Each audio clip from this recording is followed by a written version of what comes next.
Avto Dubai izləyicilər, bu dəqiqə canlı bu maşını aldıq. Sizlərə özəl super qiymətə verəcəyik.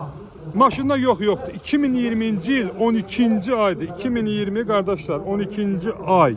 20 daha. Lupa farası, açarsız daxil olmaz. Start stop. Gələ oturaq çöldə səsküydür. Sport sideniyalarına oturaq. Dədə balası, xoş gördük sizi. Xeyirli olsun, xeyirli olsun. Xoş gördük. Dubaya xəş o maşın. İnşallah bunu Azərbaycana göndəririk. Düzdürmü? İnşallah göndərir Azərbaycana. Full. Start stop. Bax.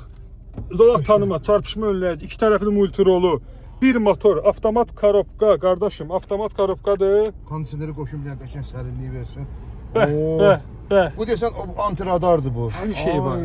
Hər şey var. Bu maşın orijinal, yəni antiradardır. Bunu yəni ki polis işçiləri saxlasa deyənməz ki, bunu burada niyə qoymusan? Çünki üstündə gəlir, zavodskoydu. Bəli. Anahtar açar sisteminə baxın. Bəli, gözəl. Gülür deyir ki, Ramazanda məni al, gülümsə. Nə qəşəng, baxın. İnşallah qaldırım hə. Bəli, 4 şişə qaldırım. Fulldur da qardaş, full. Avtomatik yan güzgülər açılır. Bəli, bağlanır. Bağla. Bax görsən, avtomatik bağlanır. Start stopuna hər bir şey var. Sport sideniyalarındandır. Bunu Bakı təhvil inşallah sizə perekitka daxil. Rolu sağdan sola keçiririk. Rolu sağdan sola. Bakı təhvil göndəririk neçəyə?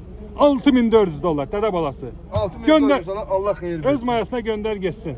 Göndərə getsin. Qoy sevinsinlər. 2020 maşındır. Qoy Ramazan vaxtıdır. Qoy hər qapıda təzə maşın olsun. Qoy hər qapıda təzə maşın olsun inşallah.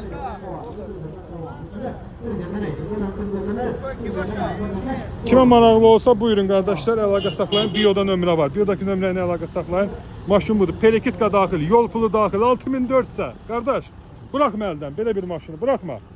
Super qiymətə Toyota Yaris gözləyirəm. Müraciətlərinizi WhatsApp-ımız 055 271 61 55. Dədə balası pul getmiş deyə maşının üstündə. Qalmış da pullarım. Ha bu nədir axı? Sən niyə belə edirsən? Bu dədə balasını da qaytardılar.